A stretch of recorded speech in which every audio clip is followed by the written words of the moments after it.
We're like the sectors too, only with a bit more roasting. Probably getting a bit more toasted, and it's only us two.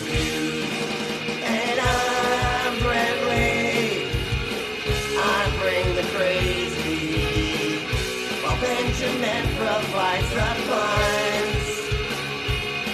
We're not afraid to say it plainly. We're a couple anti-fascist dudes fighting right-wing extremist views.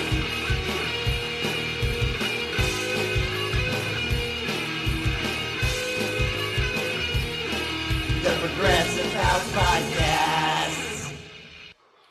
Hello, everybody, and welcome to the Progressive Pals Podcast. I am Brantley, and I have to add myself.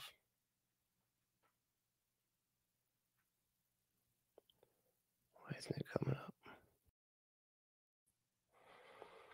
I am Brantley, and here with me we have Seamus and John from the Freethought Profit Podcast. How y'all doing? Really good, Bradley, and kudos on that introduction music, man. That is superb. I enjoyed that. Oh, thank you. Yeah, I'm a punker, man. I love, I Excellent. fucking love punk rock. That is my jam. Sounds good. Thanks. I really appreciate that. So we were talking a little bit before the record. We were talking about there's all these comedians, and it seems like a lot of the classics that we and I don't know how old you guys are exactly, but we grew up on these classic comedians, right? And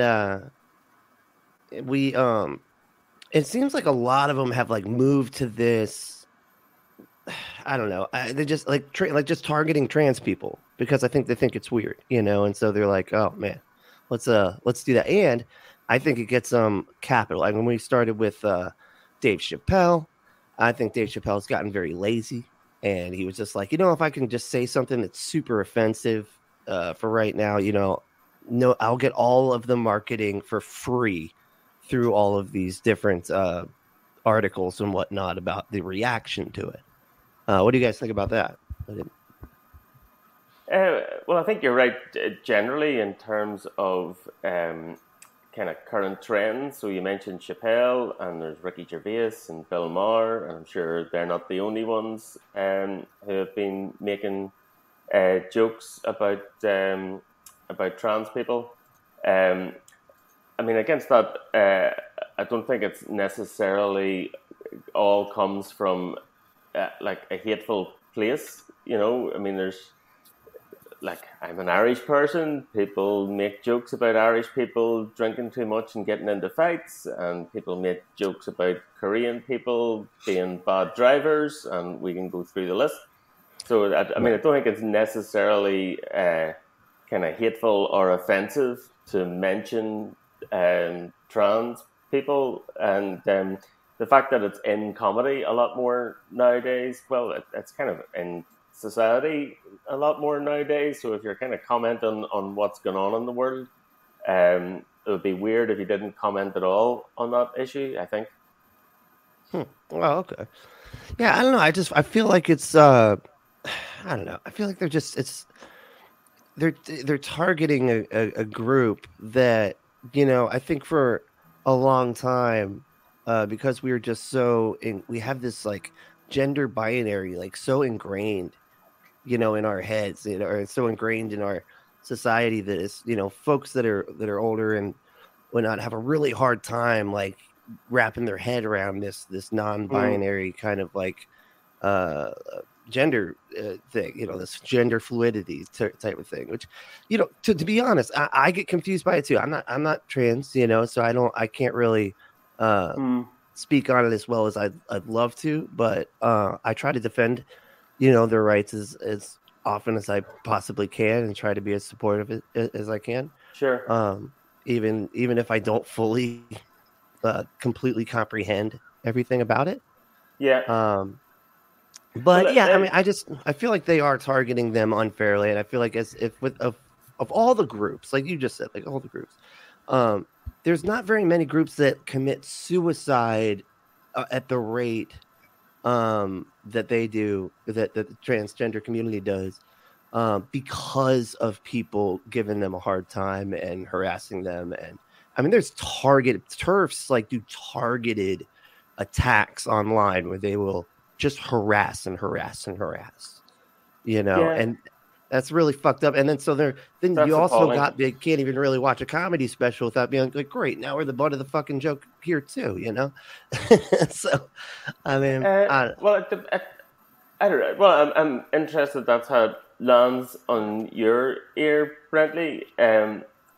So the way that or like maybe we're not watching the same material, but when I watched Ricky Gervais recently, or we mentioned Chappelle or Bill Maher, my understanding of where they're coming from is that they would be just as appalled by all of that abuse as you are. They would be as keen for trans people to have their full human rights as everyone else. They don't want to discriminate against anyone. They don't want anyone to be made to feel bad. But at the same time, if Ricky Gervais makes a joke about Caitlyn Jenner being a bad driver or whatever that joke was, I can't remember that joke, but whatever it was, yeah.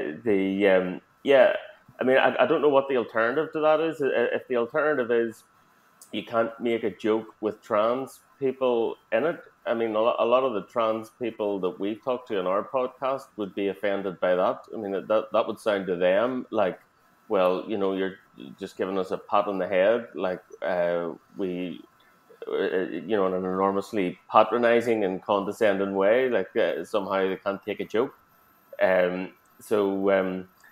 Yeah, you've had trans folks on your podcast say that they said that that people feel like they can't take a joke because of the reactions to some of these comedians. Well, we've had trans people on the podcast. I think it's fair to say, Seamus, who are pretty fierce and can hold their own in any argument, and would have no problem telling anyone to F off if they thought that was appropriate.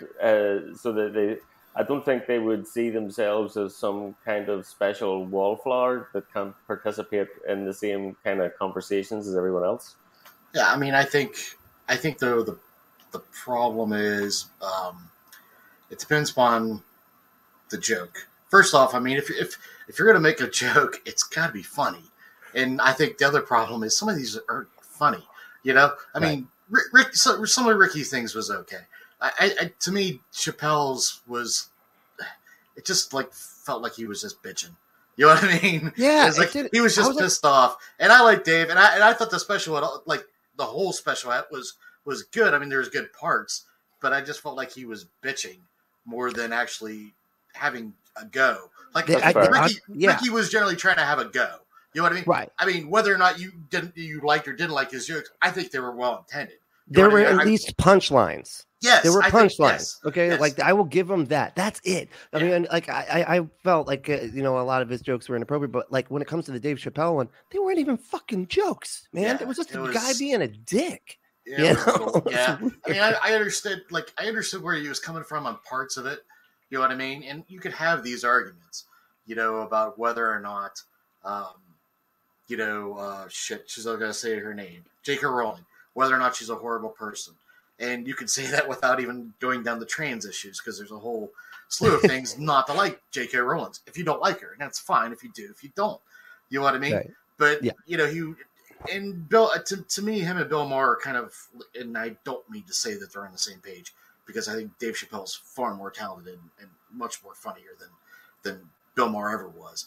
But I think some of the arguments they were both making on this issues, but specifically, were kind of lazy. And Bill's thing I thought was terrible.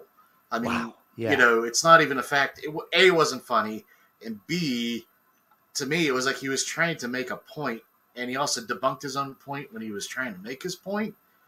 How do you do that? See, okay, Yeah. I was going to talk to you about this because like this is a tactic that I see a lot on the right. Like Tim Pool, he'll like make an argument. Have you seen him do this? He'll like make an argument, like for a particular proposition, and then he'll also make the argument against it, and then just be like, "Am I right?" And everybody's like, "Well, yeah, the argument against Stroud was really good." Like, do you take sides on things? Like, what's happening here? You know, like, yeah, and I noticed it's like Bill Maher was sort of doing the same thing, and I feel like a lot of them are trying to maybe broaden their audience or something. Like they're trying to get everybody and be like, I see where you're coming from, but I see where you're coming from. And I'm done talking. That's it, bro. I'm not gonna. Which was the contradiction in Bill Maher's thing? Well, so he starts out with the graph, right? Which is this poll, and he's trying to say, well, why is it that all these people? Well, it's because it's trendy, and it's that's what it is. It's because people just want to pretend that they're trans and all this. And then he later even admits that saying that the fact that LGBT folks are a little bit more accepted now than whenever fucking Biden was born, that maybe that has to do with the numbers going up a little bit, and I would think that would have a lot more to do it, than just because somebody wanted to trend. So. But to my mind, he said both of those things, and those are two different explanations for the same numbers, the same graph that you referred to, Seamus. But to my mind, he really was trying. I mean, his whole. I mean, you can tell me if I'm wrong, but I mean, to me, it felt like the whole monologue or whatever you want to say was to just say that a lot of it's just because kids are rebellion and kids just want to be against authority. And I do know that happens. I've seen it because I've worked in schools. I've been around kids. Oh, yeah. You know what I mean? Yeah, that happens, but it's not to the freaking extreme that he's saying. That's my problem with it. The way. Maybe, again, this is kind of the way sometimes the same words land differently on different people's ears. The way it landed on my ear was he was saying there's two different things going on. Of course, when society becomes less bigoted and less prejudicial against people who are different, then people who are different are more likely to express that. That's definitely a thing. But it's also a thing that, I mean, when there's, I think it's a well-known issue now when there's like a teen suicide. Sometimes it comes in, they come in clusters, and people very carefully deal with one now so as not to encourage this kind of social contagion effect. And for conditions like bulimia and eating disorders, there's a social contagion effect too. So when you get kind of a young teen with one of those conditions and they're arranging treatments, the first thing they do is separate them from the peer group. When you have bulimia patients in an institution and they're getting the care that they need, the first thing to do is to say, right, separate them from the other bulimia patients because of this kind of social contagion effect. So, I mean, both things can be true. It can be true both that there's some kind of social contagion effect, and also that the numbers are in part also explained by because society becomes less bigoted, then people are more likely to express their differences. Yeah, I mean, you're right. It can be this and that. Like it doesn't have to necessarily be one or the other. But the argument that he was kind of making was that the dominant reason was because it's a fad, and that was like the main thing. Like it was just, which I think is weird. Like, why would it be a fad to make yourself more vulnerable? Like it's like with what you're talking about. You're right about like the like the eating disorders and things like that. But there's a very specific reason for that. It's because the cool kids are they are cheerleaders and stuff, right?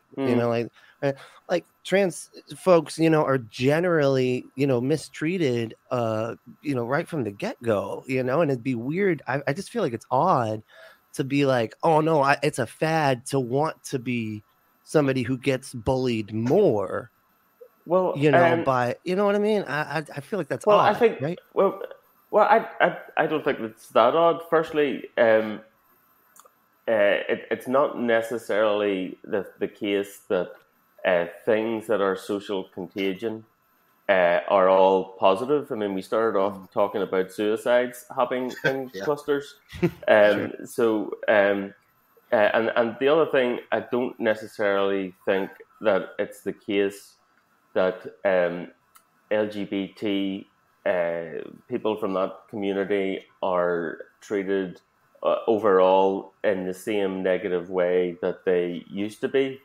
Of course, that's not to say that homophobia doesn't exist, that transphobia doesn't exist. It's not to say that those people don't suffer appalling abuse, which is obviously the case. But what we can say is, I mean, for example, there was that young kid who came out as trans in the famous Elizabeth Warren clip, and immediately there's a big round of applause.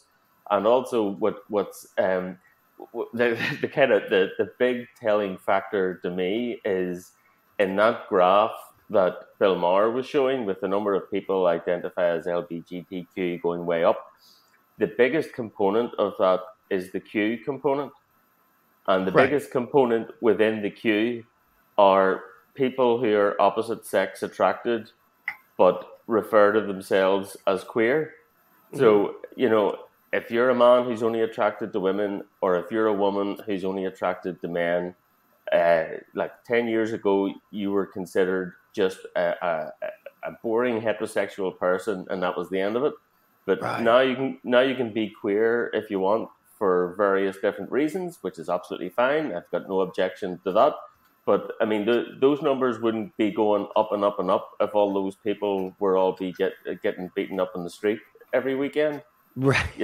Yeah. Well, I mean, you're absolutely right, because it could be all explained. Like those numbers going up could be completely explained simply by the fact that we have broadened the definition of what queer means, which a lot of times includes people like kinksters. You know what I mean? Like, which is fine. I have no objection to that at all.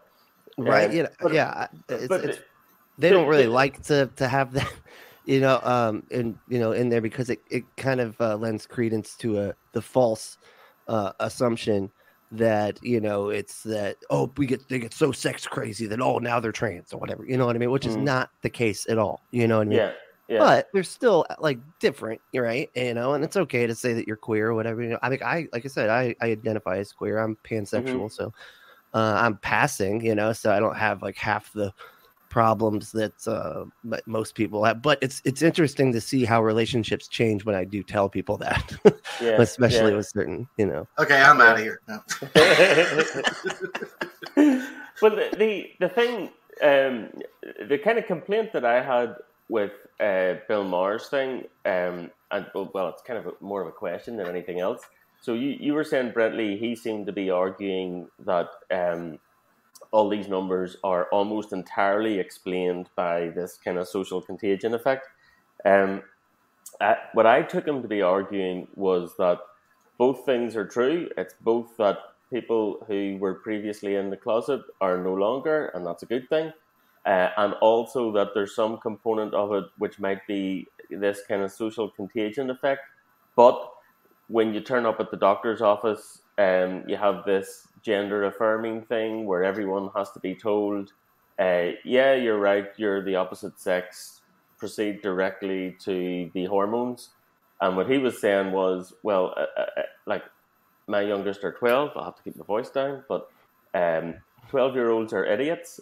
So, his point seemed to be that, people turn up, young kids turn up and say these things, and sometimes they just haven't a clue what they're talking about.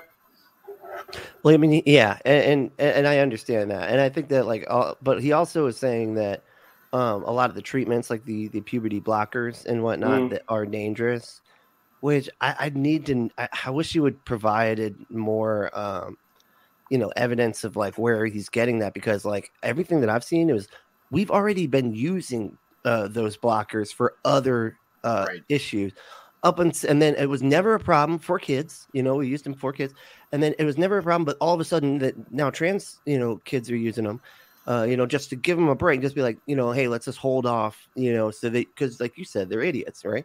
Give them a chance to like figure out, who they are, like what's going on, and if this is a fad, or whatever, and that's what those puberty blockers are for, and he made it like, oh no, if you do that, you're not going to have a fucking skeleton, and of course, I mean, that's tongue in cheek, but I mean, it's still like saying this is really bad for you, Yeah. I don't, and I'm just like, Well, dude, that's they used them then for you're other into things. you're into the battle of the peer-reviewed articles, then, aren't you? Because I mean, I've seen people make arguments on both sides of that, and they both have lots of footnotes with references to Google Scholar papers and all the rest. So my suspicion is, if you want a paper by a reputable scientist that says this is entirely reversible and it's totally benign, you can find loads of papers that say that. Mm-hmm. And if you want a paper that says this is not reversible, it's going to stunt your sexual development, it's going to stunt your bone density and all of those things, you can find papers to say that too. And yeah, I just find myself totally unqualified to I know, provide the answer there. I'd have to. I do have a friend, Doctor. It's like becoming a Dr. Ben. Like they're in school for becoming Pre-med. a doctor. Pre-med? Intern? Pre-med. Yeah, I think they're pre-med at this point.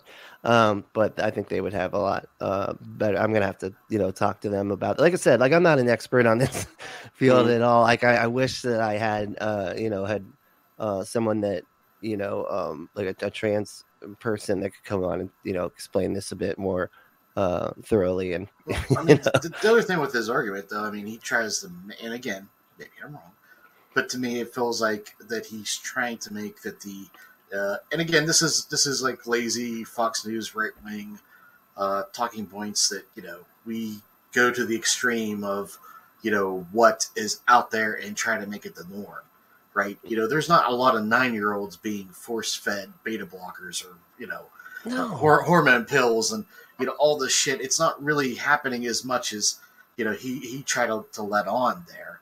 And then the one joke he tries to make with about this isn't happening in Youngstown, Ohio, as much as it in California. So what, we're shaming you in California or something? Well, there's a reason why California leads the way in a lot of this, because there's less restrictive laws against trans folks. Right. There's still laws on the books in many states where medical people can refuse to give treatments at all to trans folks just because they're trans, which is fucking insane. So you're absolutely right. It really depends where you're at. And he even tried, like you said, like he tried to address that, but he was like, so in this state, it's for this reason. In that state, it's for a different reason. Like you said, right? But it's like, go to fucking Alabama, and see if you don't get, if you get the same treatment, because like they even have like bathroom laws where you can't use like the bathroom, in certain areas.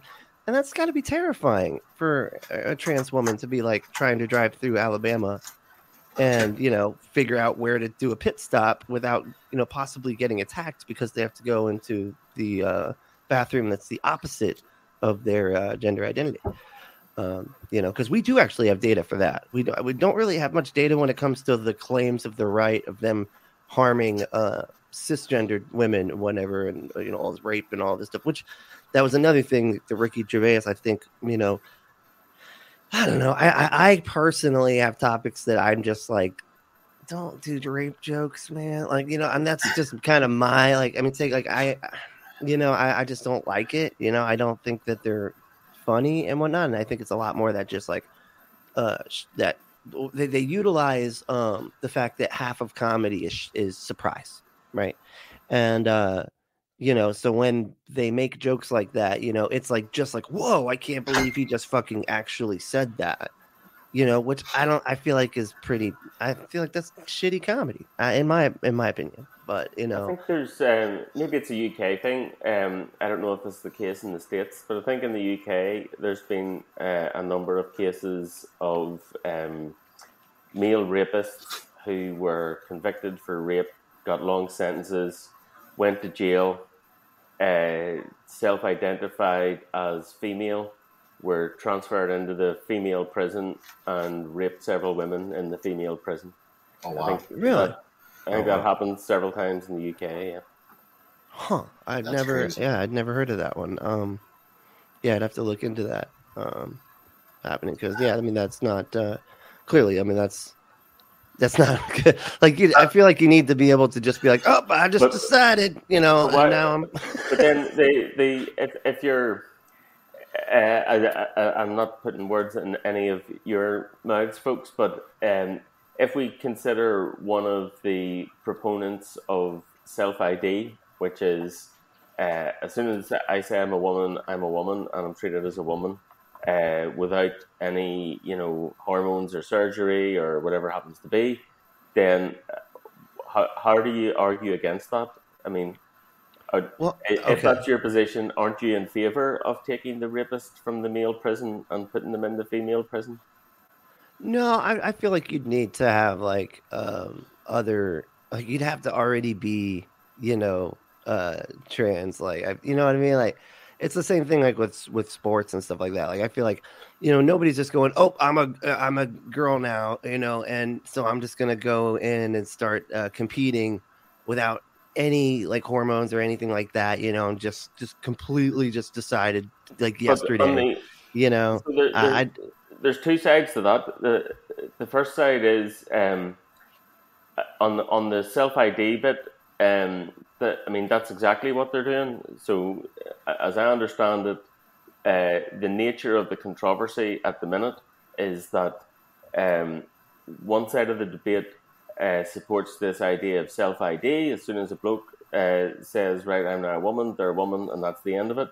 And actually, it's bigotry to ask that person, have you had any hormone treatment? Have you had any psychological treatment? Have you had any surgery? You're not even allowed to ask that. That makes you a bigot if you ask that. And then in the sports area, I think you're exactly right, Brentley. A lot of the sports have rules about testosterone levels and things like that. But the issue is, if you've gone through male puberty and have all the advantages that gives you athletically, and then you go through whatever it is, 2 years or whatever of hormone treatment, some of the advantages of the male puberty still stick with you. So you still have an advantage, but personally, I find that the sports one really difficult. It just seems mean to exclude the trans women, but I also have sympathy. For the people who are excluded on the basis that the trans woman is a lap and a half ahead in the race. I think that's a difficult one. I don't know what the answer is to that one.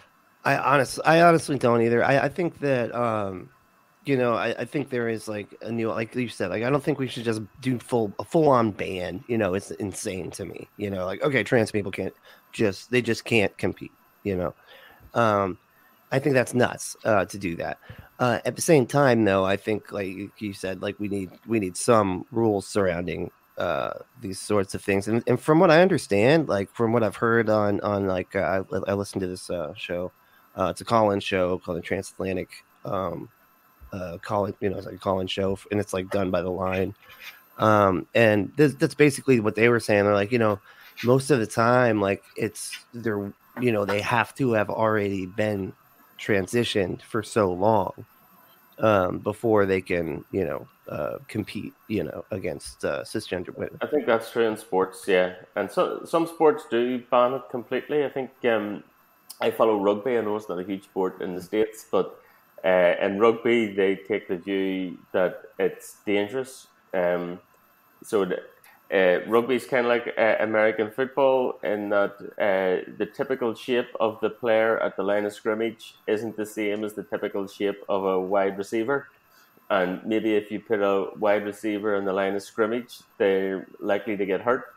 And something similar is the case in rugby. So before the game starts, you have to designate these are my players who are going to be in the scrum, and you can't put anyone else in the scrum because they might get hurt because they're just not big enough. Right. Okay. So then, in that context, I mean, shit. If I, as a cisgendered man, I am like I say, I am pansexual, but that has nothing to do with this. Like, if I were to, I'd be in danger. Okay, playing rugby, that game is fucking crazy. Yeah, there's some brutal fuckers in that game, man. There's some big guys. I'd be in danger if I had to run half the length of the field, even if nobody was attacking me. I would still be in danger. Exactly. Right. So yeah, I got a question though, real quick about the UK store at the jail. I mean, it also kind of blows my mind though that you have a sexual offender. That should be the flag. You know, I mean, put the sex offenders in one pod. I mean, that's something that they've tried to do even in prisons here. And actually, that's more for the protection of the sex offenders, especially if they've diddled children. Yeah, because they get the fuck. I mean, they get beat up and shit. You know, because people that like in prisons and everything, they have like this hierarchy, kind of like, hey, I'm not so bad. I just robbed a bank and I didn't even hurt anybody, or whatever. Right? Hey, but you will not hear me complain about child molesters getting fucked with in prison. Okay, I am all for that all day long. You know what I mean? So that's a hill I'm not gonna. I have no problem dying on. Okay, right? But, you know, I mean, I understand why you come from that, but I think at the same time it is a good idea, just because it also could create because people can be mistaken. You know what I mean? Like people can think that somebody has done something that they didn't actually do. Yeah. And then they get, beat. So it's like probably is a good idea just to keep them by themselves. Like just keep them away from the rest of the, like, what do they call Gen Pop or whatever, from Sons of Anarchy. That's the only reason I know that. But yeah, and so as good as education as any. Right. So the way that argument goes, and again, I'm not putting words in your mouth, but the way the argument goes is, well, I'm sure you can imagine, if you have someone who says they're a trans woman, and then you're going to give them hoops to jump through to say, okay, you have to go and talk to this doctor, and you have to do the following, and maybe there's treatments mandated, or maybe there's a waiting period to say, you're going to live your life like this for so long, or whatever it happens to be. Kind of putting all those hoops in the way of a trans person can be presented as further traumatizing someone who's already suffering some kind of trauma. So, you two guys are the bigots, is what I'm saying here. I thought that they already I thought that was like just common practice, especially for any types of surgeries. You have to do these certain, like you said, like a waiting period. You have to talk to a mental health professional.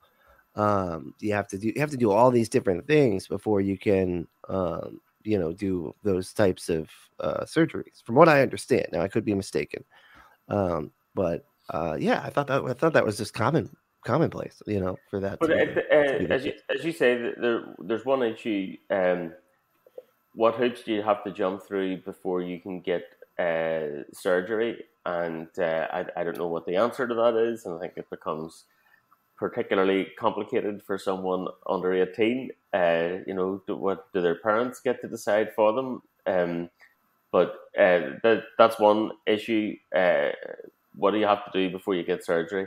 The other issue is, what do you have to do just before you're recognized as being of the opposite sex? So if all you want to do, for example, is change your passport or change your birth certificate or have the state recognize that you're now a different sex, is it required for you to jump through a bunch of hoops to get that far? Does a doctor have to sign off on that? So this is where this comes. These self-ID stuff comes in. The self-ID idea being, if I say I'm a woman, and that's the end of it, and nobody can tell me I'm not.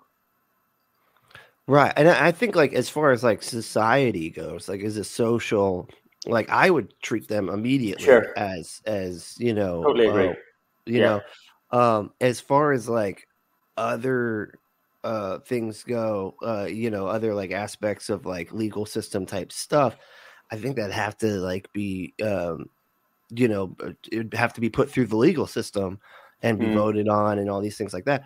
But I feel like we should always consider trans folks, as just any other human right type of issue. I believe personally. So and that was kind of like Ricky Gervais's thing at the end. He was like, I believe that trans rights are human rights, and so we should, which again, like was another what sort of like one of those things. Like as long as I say this, then it gets me out of trouble for saying all of that type of stuff, right? Sort of like what Trump would always do. I don't know. I mean, that's a question of sincerity, though. I mean, I think he was sincere in that. Oh, I'm sure I really do. I don't think he's he's trying to be shitty to trans folks, even if you want to say that his jokes were or weren't. You know what I mean? So yeah. I think the argument, and he tried to address it, and you can, again, decide whether or not he did it right about the whole punching up and punching down thing. Yeah, it would be, I'm sure he would have got a lot further in having jokes where he made it go at trans folks, but then also made it go at the folks that were against trans folks, maybe? You know what I mean? Like had that other kind of like, against the turfs or whatever you want to say. Maybe that would have been less of an issue. I don't know. Yeah. Again, I think everything he did was sincere. He was just trying to have a go.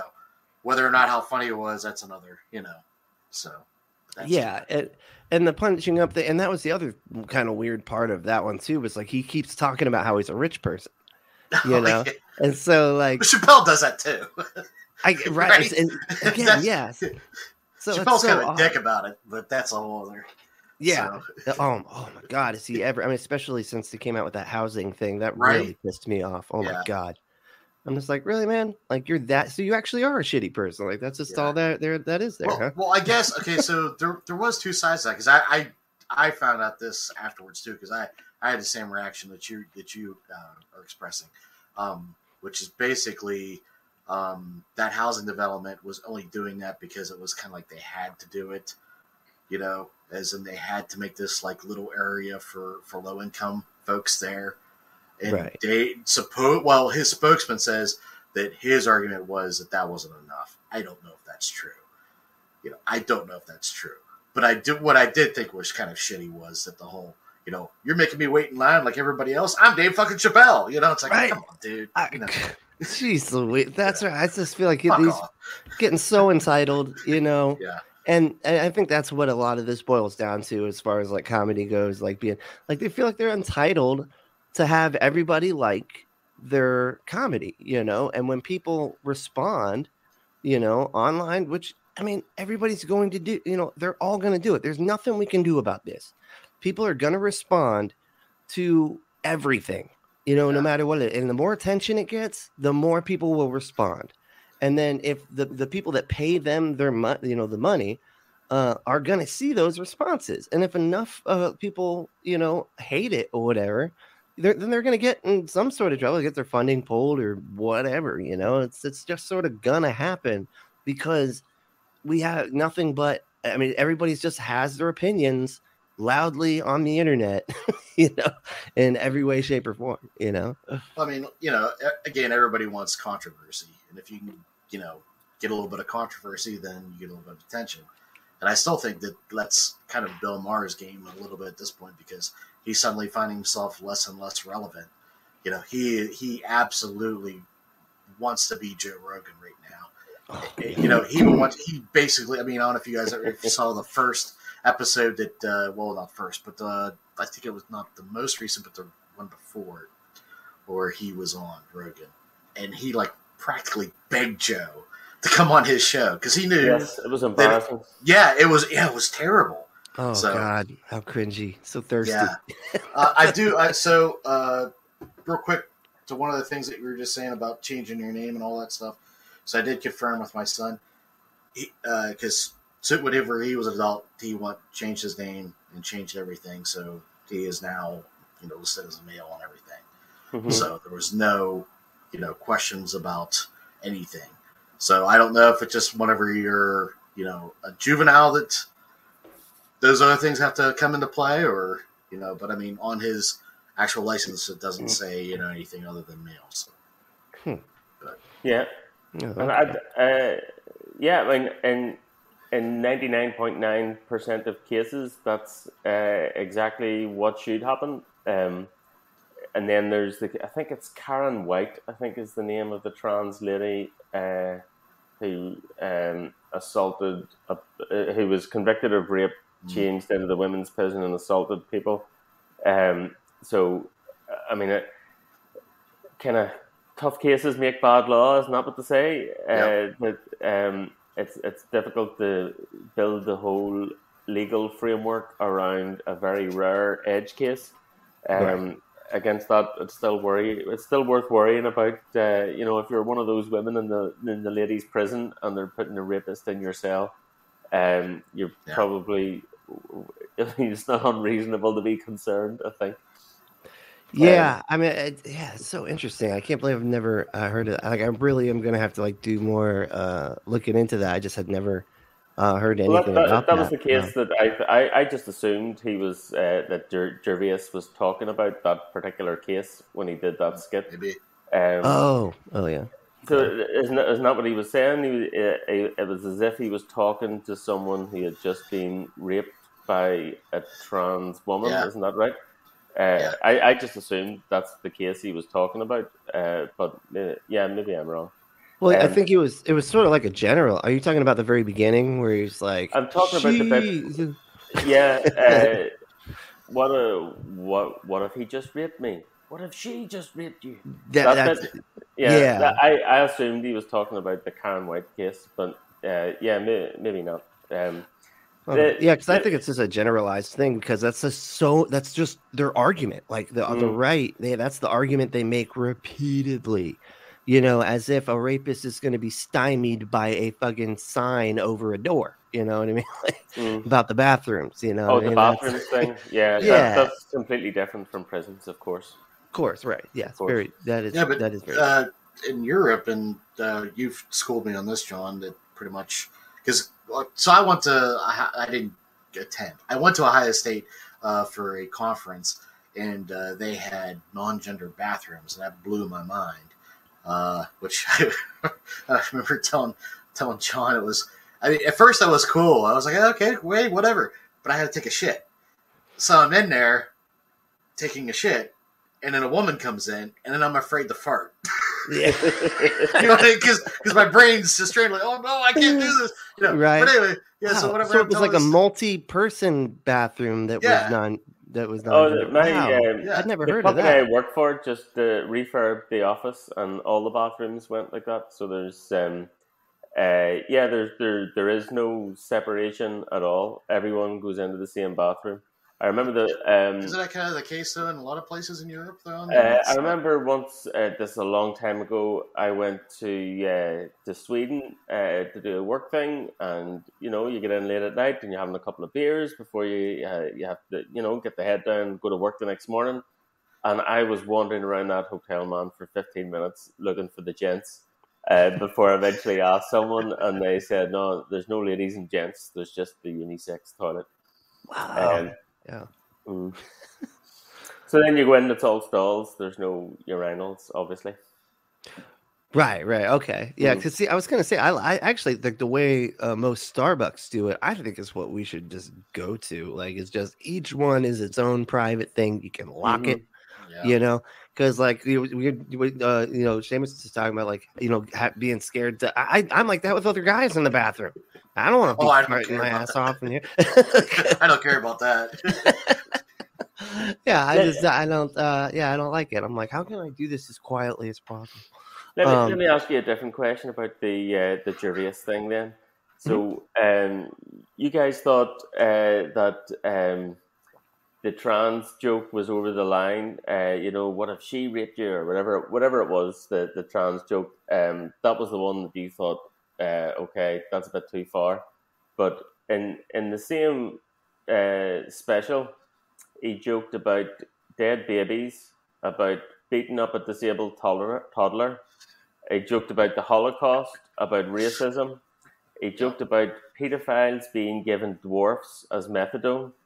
He joked about AIDS. He joked about fat people eating their own limbs. But it was the trans joke that was the one that was over the line. No, I see. To me, all that's over the line. I mean, it's all extremely lazy comedy.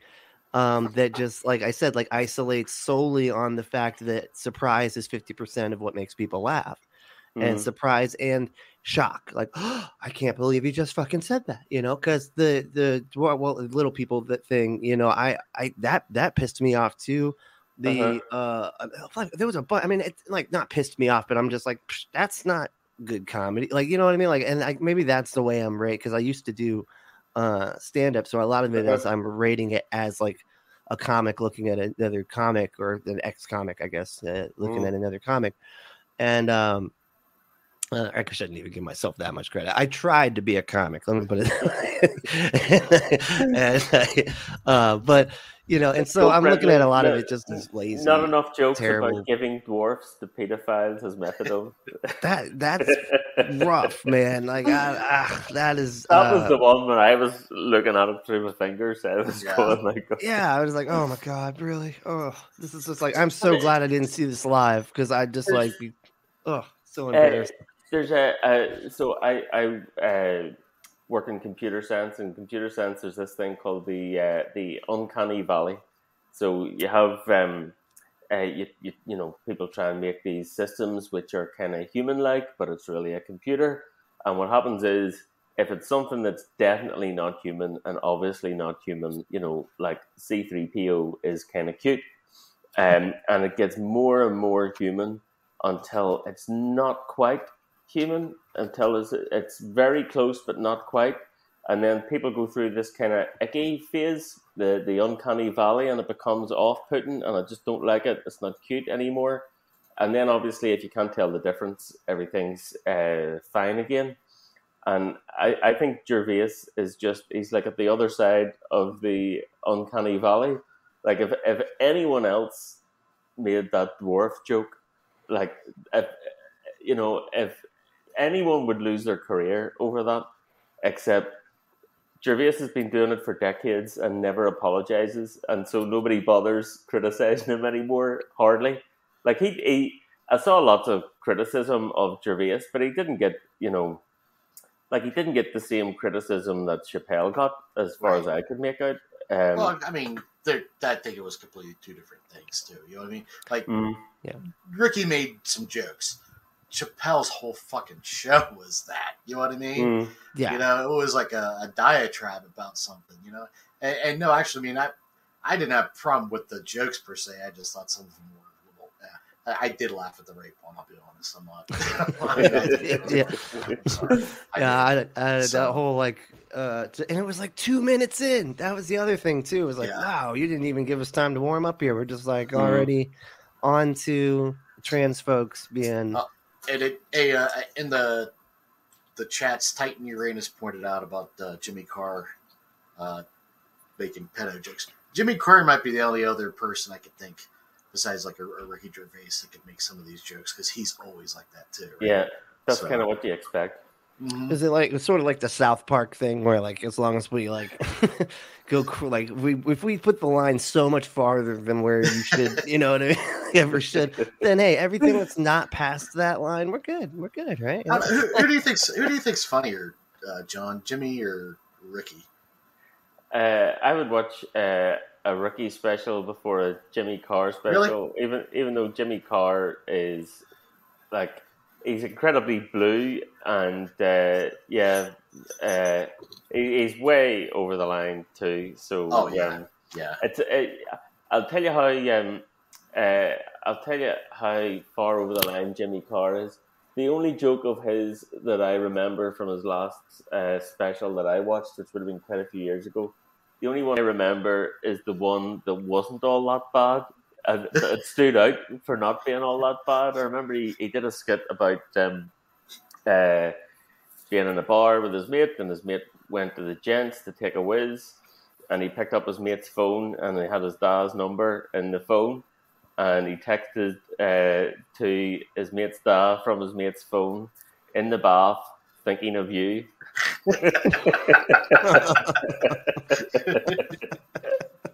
That's actually pretty good. Wait, yeah, he almost got canceled though, right? Because the last episode he had, or last special, he had something about gypsies, and people That's lost right. their fucking mind in Europe. So That's right. Yeah, because that's it's like, yeah, that's another one of those words that like used to be commonplace, you know, and it's like I say, like just time moves on, you know, and things that weren't appropriate.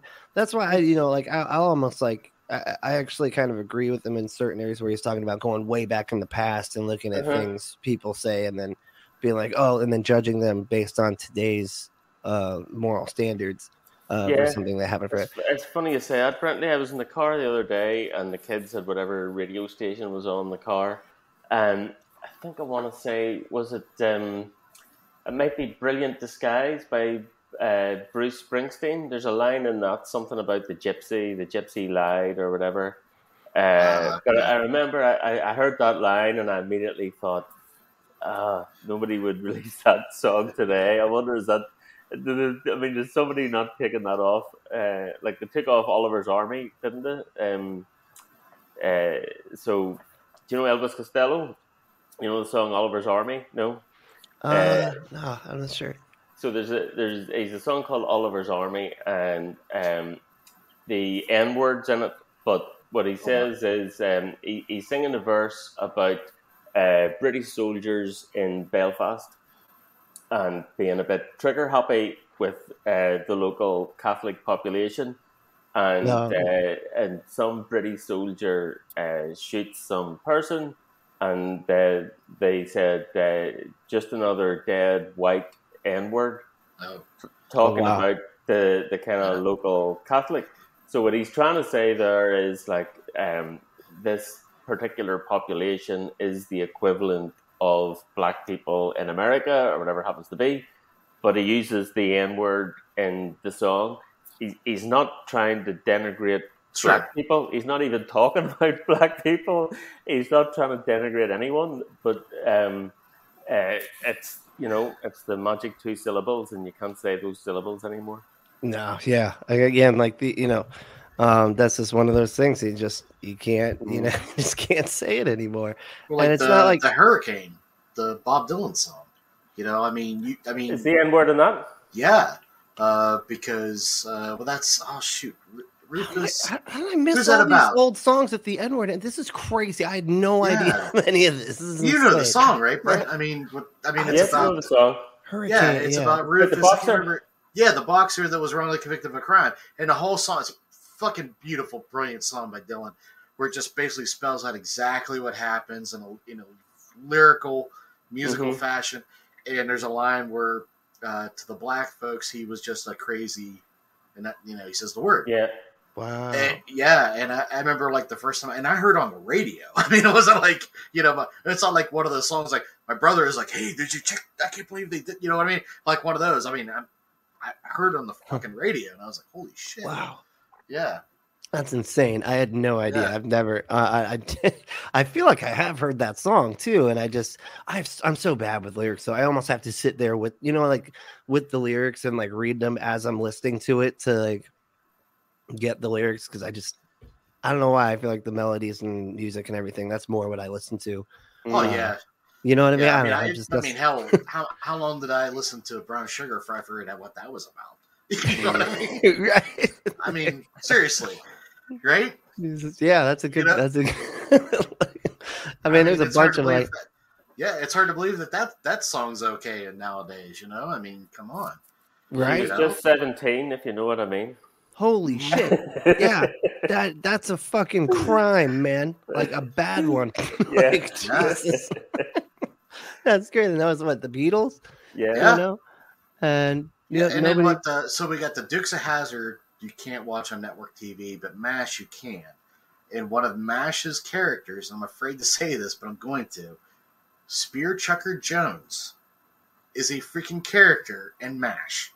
Good grief. Yeah. I mean, seriously. What the fuck? Good grief. Why was that not picked up? Like somewhere in the, like you couldn't have come up with a different name for the guy? Right. I mean, what the fuck? Any other name will do. Anyone. Yeah. Jesus. Good grief. Christ. That's crazy. Yeah. And Dukes of Hazzard, it's like, they got the General Lee. And like a lot of, I was just talking to a guy the other day, and he had no idea that's what that, was that on that it was racist, the symbol on the car and all that. And, the General Lee. But I mean, it was like, really, it's really ambiguous. It is there, but I mean, as far as like in the show, I grew up loving that show as a kid. But I mean, I haven't seen it in years, but I really can't recall. Maybe I was just, clueless then and not picking up, but I don't remember anything other than that. I don't think they were explicit about it. It was just the symbolism. Yeah, it was there on the car and obviously the name. Hello, but still. Yeah, and the General Lee, yeah. It's so odd. And it was a black guy I was talking to, and he was like, once I realized that, he's like, I stopped watching it, and he's like, but he's like, man, I used to love that show. It was fun, just running from the cops, it was just a fun show, but it's like, it's just odd how it's like, but that's the thing about like comedy and about just TV and entertainment in general. Like you got to keep up with what's going on. And, I think, lately it's become, it's a bit more confusing, than it used to be. It used to be real simple, and it was basically written for one demographic. You know what I mean? Oh yeah. Now they're trying to kind of like broaden their spectrum. But I mean, even if you go back into like I want to say like the 90s, like if you watch like Commando, like that time, late 80s and 90s, they actually had a lot of inclusion in those movies. And it's odd because it's almost like gone down. It goes down after that, the amount of inclusion, and then now it's exploding back up again. Well, I mean, you go with that waves. I mean, you think about it. I mean, probably the most progressive show still, I think, and maybe the greatest show, at least here, is All in the Family. You think about it. Think about the things that were addressed in that show that have never been addressed before, even now. But the thing is, because it's still so controversial, that show would not air today. And that's what's kind of fucked up. You know what I mean? Yeah, I don't even know if it can air today, does it? Like, I know the Jeffersons does. Yeah, like I think Sundance and the like really off the dial cable things. I think Nickelodeon tried to run it, and I think that Nick at Night. And I think Nick at Night, yeah. They did it for a bit. They bounced it, even though the ratings were great. I don't know if they got shit for it, and that's why, but they bounced it. So I don't know. Because he straight up says the N-word quite a bit, doesn't he? Yeah, not a lot, but he. Well, you know what? I don't think he does. I think he doesn't. I don't know if he does. I don't remember him actually saying it. I know that it's like referred that he said the word. Yeah, you know what I mean. I know that for sure. It's been so long. I remember when it was on Nick at Night, watching it. And of course I was a kid and I was a conservative and all this stuff. So I was actually like, but he's right about all this stuff. I was like a right-wing conspiracy theorist, conservative. So like I was on Archie's side, even though he was like the bumbling idiot of the show. Well, yeah, so without that, I won't name names. One member of my family definitely sees the idea that Archie, although he is lovable and somewhat redeemable, I mean, he has good qualities, but he is still, the butt of the joke. Yeah. Where another member of the family is like, he's speaking for us. And I'm like, no, you're missing the point, Wow. Yeah. That would have been me. That was me. Yeah. Well, I was somewhat like you, too, because I was also very much fundamentalist once upon a time, too. So, Yeah, it's that naivete, from the time. That's why and I still got that's why I was like, I agree with you when it comes to like the looking stuff up from old, back in the day. So I still got my MySpace up from when I was a piece. I was holy shit, terrible. Remember MySpace? Yeah. Oh man, yeah, mine was terrible. I hated Obama a lot. I hate Obama too, but from the other side. Do you know what I mean? Right. Yeah, it's like that is so funny how that works. Because right? Now I'm like, it's I disapprove of like what he did, but that's more because of he wasn't left enough. He was reaching across the aisle too much. Everything he ran on, he lied on. He went to the other side. He ran as a progressive and was basically a Reaganite. You know, if you look at his policies, he was very much, like he said, an 80s Republican. Yeah, and it's so true because I mean, and I remember Kevin at Left at the Valley, he always says that. He's like, if you go and look up the conservative platform from what did you say, the 80s, 70s? Yeah. It looks like the platform for the left today, which is so odd. It's crazy. Sad is what it is. Yeah, it's wild that we've become this divided. And I think that's like where I'm going to end off real quick is that there's so much more to talk about. Like, as far as like doing comedy, like there is we have QAnon people, man. Like, we got all these conspiracy. There's so much shit to make fun of. That's like fine, and it's like, I think they just noticed that if they get that anger attention, that's the most that they're going to get free, publicity from all the websites. And I think that's honestly why they're doing it. I really do. Because that's why Ricky Gervais was getting so mad that they didn't put it out when he wanted them to. I missed that. So they held it back for a little bit because of some of the controversy, right? And he's like, but that's what I want. He was like, that's why I need it released now, because this is when it's like the most controversial, which gives us the most clicks, which gives us the most. And it's an unfortunate reality that just, people click things that make them mad. I mean, that's just, where we're at now, Oh, we all do that. I can't, I do it. Yeah. And so, I mean, but it's just sad that people capitalize on it, and then it ends up denigrating an entire group. And I don't know, it just gets frustrating. We're shifting right over here, but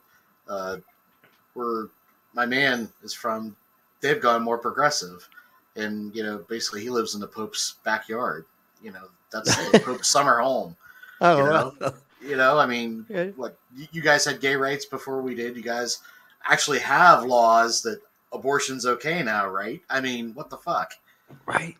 Again, another and healthcare. Yeah, and healthcare. Ireland's got like better healthcare, than we do. This is insane. Like, yeah. So, John, how big is your garden, and how many refugees can you take in? Is the question. That's me. Yeah, we're struggling with the number of Ukrainians at the minute. It has to be said. Really? Yeah. Oh no.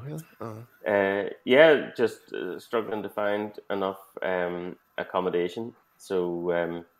I mean, it's great that you're taking them in, honestly, because I mean they need. Yeah, but you wouldn't want to end up putting them in, army barracks and things like that. The army barracks are out of town and out of the way and stuff. So I don't know what'll happen with the accommodation, but yeah, got to make best efforts. Yeah, absolutely. Is Craggy Island full? Craggy Island, good grief! You still see people tweeting the pictures of themselves from that house. Oh, really? Yeah. It is in the absolute middle of nowhere. It's very difficult to get to. Where is lots it? of people make the journey. Where is that, John? Yeah, Father Ted. If you didn't know, I don't know if you. Yeah. Father Ted. Oh no. So, from memory, it's not actually. It's on the mainland. It's not on one of the islands. There are a bunch of islands off the west coast that look very like that. But I don't think I think it's on the mainland. Yeah, but just in a pretty remote area. I have to say, like, most of the pictures that I've seen of Ireland, it looks like something out of a fucking dream. Like, it's just gorgeous, beautiful and green and blue water. There are some nice parts, yes, but the weather can be a bit depressing. We complain about the weather, but so I had in my job, I had a customer in Canada. I went to Toronto a lot, and our winters aren't nearly as cold as Toronto or where Seamus is, and our summers aren't as warm either. So I think based on the latitude where we are, like we're further north than Moscow. I think we're on a similar latitude as Toronto. So it should be, -20 in the winter. But Yeah.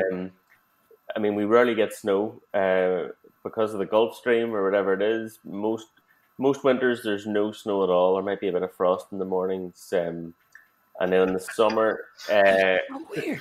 in the summer, And it's a winter advisory if there's a frost. Your pipes explode like Texas or no? no, Seamus is right. If there's 2 inches of snow, the schools close and the whole country is in panic stations. Wow. And then in the summer, we wouldn't get what's 30 degrees in Fahrenheit. We use Celsius here, but it's That's very, very rarely below 30 freezing. degrees. Yeah. So, like if it was when it's above 20, then we go to the beach.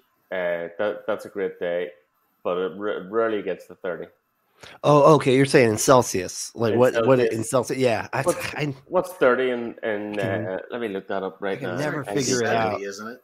I think, yeah, it's probably around Isn't it? 65, 70. That's what I'm thinking. 86. So we okay. wouldn't really get to 80 Fahrenheit. That it would be if it was 80 Fahrenheit in Ireland, that would be the main item on the news. That would be. This sounds like paradise to me because I don't. I was gonna say, I'm in Florida, man. It's 86 right now. Like that's like I'm pretty sure that's the temperature. Of course, it's humid and feels like you hit a wall of water the second you walk out of the door. But, well, hey, thank you guys so much for coming on. We're gonna have to definitely maybe have some more conversation. That was a lot of fun, Bradley. It's fun to talk about a question that I don't know all the answers to. You know, I feel like we touched on a lot of topics where I was thinking, you know, I really don't know what the answer to this one is. So there you go. Me too. Honestly, I totally agree with you, and I don't think, and it's weird too. Is like YouTubers, especially atheist, skeptical YouTubers. It's like we almost have to pretend like we know all this stuff, which is completely the opposite of what skeptics are. Right? Sure. Yes. Which drives me nuts. That's why I try so hard to be like honest and just be like, look, I don't know everything. I get stuff wrong every day. So, you know, the 2 week ago me was an idiot. You know what I mean? So I'm learning constantly, you know, and doing my best. And that's all of us. That's all we're all doing. We're all just doing our best. You know? For sure. But thanks again for coming on. We'll definitely have to come up with some other topics and you know have some more of these because I think That'll be fun. it went really well because like I didn't want to do like a straight up debate, right? You know, because I don't like that. I like having a conversation from different angles, and especially like you said about things that maybe I don't even know about. And that way, hope maybe from the comments and stuff like that, or this getting out, you know, and other people covering it, they can give the answers, you know, that are a bit more informed on these sorts of things. But Well, I think if you were to come on here and say Lewis Hamilton's a god and, you know, something like that, then John would be all over you because he fucking hates Lewis Hamilton. Oh, no. He drives the wrong car, unfortunately. We just had our first Grand Prix in Florida this year, not too long ago. So yes, unfortunately, Brentley, I'm a Ferrari fan, and we've been a long way behind for a few years, but more competitive this year. So fingers crossed. Right. Yeah, we actually, it's funny because like, and it's a lot of the people that come here. I'm in like St. Petersburg area, and they actually do a Grand Prix that goes like around the city. Oh yeah. And like it's so funny to hear all these people like I'm in a St. Pete group, you know, on Facebook, and they're like, "What the fuck is all this fucking noise? I'm losing my mind." I'm like, "Dude, it happens every year. It'll be done in like a week. Don't worry about it." Jeez Louise. Like that's great. All right, y'all. Well, we're gonna do our little closeout song, and thanks again. Oh, plug your shit, guys. I'm sorry. Totally. Well, tell us a bit about the Freethought Prophet. Okay, well, where they can find it. I'll go first because Seamus took one step back when you said that there. So we just saw him wince. Yeah. We changed format recently, actually. So we used to mostly do pre-record episodes and put one out a week, and I think the way the reason we started doing it that way is because we aimed to get a bunch of well-known folks on to begin with. Sometimes they're a bit wary of weird Irish people who contact them and ask them to come on a podcast. They think, maybe I'm getting set up here for an ambush. So we used to say, look, we can clip out everything you want before it's published and blah, blah, blah, blah. And we did interviews. We had Christ on a few times, and Sean Carroll, and Michael Shermer, and Seth Andrews, and that was all very fun. But I think Seamus agrees with me that we just don't care about that anymore.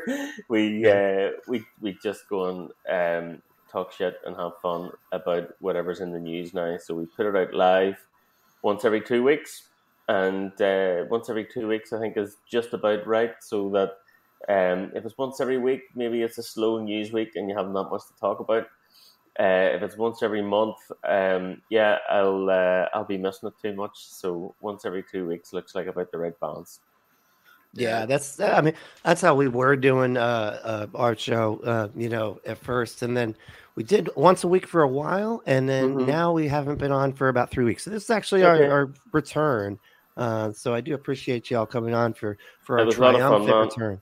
Much appreciated. Much appreciated. All right. Well, you all have a great evening. All right. And I'm going to play. You too. Take care, man. All right, ready? Take it easy, guys. Stew, only with a bit more roasting.